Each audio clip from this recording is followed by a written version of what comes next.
Hello, and welcome back to Resilient Walk. Today we are going to explore something different. Close your eyes if you'd like, and let me take you to a place where the evening air smells of peace. What if the greatest gift you could ever receive wasn't something added to your life, but something removed? We spend our lives chasing more, bigger, and better. But what if I told you that this empty room holds the secret to your next breakthrough? This isn't just about minimalism. This is about discovering the unexpected blessings that emerge when we finally embrace absence. You won't believe what you're missing by always trying to fill the void. Look at this room. Most people would see nothing, but I want you to imagine something different. Every empty space echoes with infinite potential, but we've been conditioned to see emptiness as a problem to solve, a void to fill immediately. Think about it. When was the last time you experienced a truly empty space in your life? The choir house after your kids finally leave home.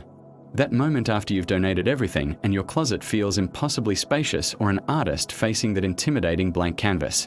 In our culture of constant stimulation and endless accumulation, these moments feel uncomfortable, even frightening. But what if they are actually sacred? What if these seemingly desolate spaces aren't endings, but the most powerful beginnings we'll ever encounter? Throughout history, the greatest minds understood something we've forgotten. Emptiness isn't empty.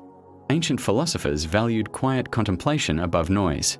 Einstein's greatest insights came during long walks through empty streets.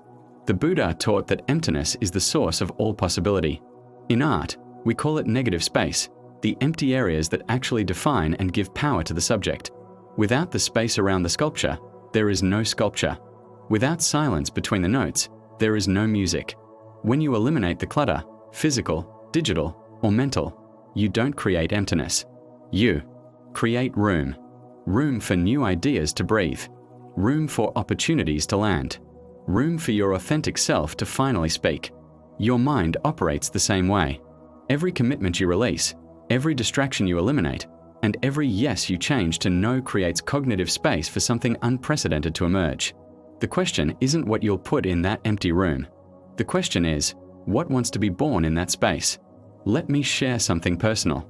3 years ago, I went through what felt like the worst period of my life. I quit my hotel job and had to move back to my base. For months, I felt like I was living in an echo chamber of loss. But something strange started happening in all that quiet space. Without the noise of a demanding career, I could finally hear myself think. I discovered I was actually happiest when I was doing my electrical job. I realized I'd been living someone else's definition of success. This isn't just my story. Sarah from our community shared that her divorce, while painful, led her to discover her passion for photography.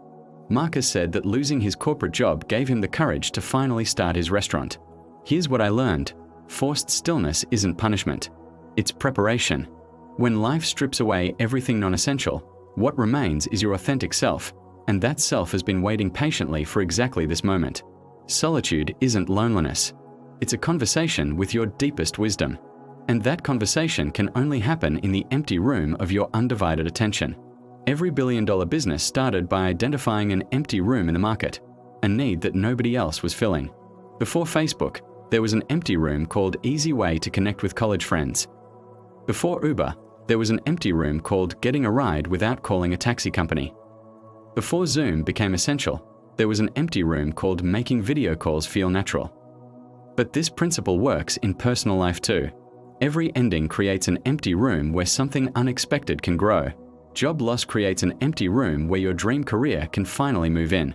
A relationship ending creates an empty room where self-love and better partnerships can flourish. Moving to a new city creates an empty room where a completely new version of yourself can emerge. The key is learning to sit with the discomfort of emptiness long enough to see what wants to grow there. Most people rush to fill the void immediately. They rebound into the first job, the first relationship, or the first opportunity that presents itself. But the magic happens when you resist that urge. When you honor the empty room as a sacred space of potential rather than a problem to solve. So here's the truth I want you to take with you. The empty room isn't a deficit. It's an invitation.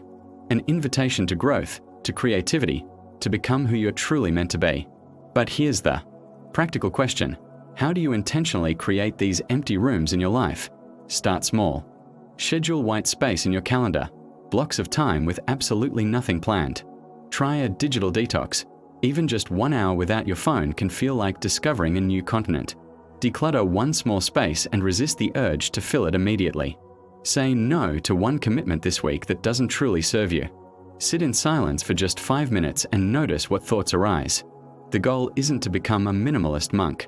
It's to create breathing room in your life where inspiration can land, where your authentic voice can speak, and where unexpected opportunities can take root. Because here's what I've discovered. Nature abhors a vacuum, but consciousness loves one. Your highest potential is always waiting in the empty room of your full presence. I want to hear from you.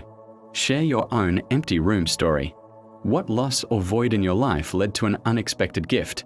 What happened when you finally stopped trying to fill every moment and embraced some beautiful emptiness? Remember, the most profound gifts often come wrapped in the packaging of loss.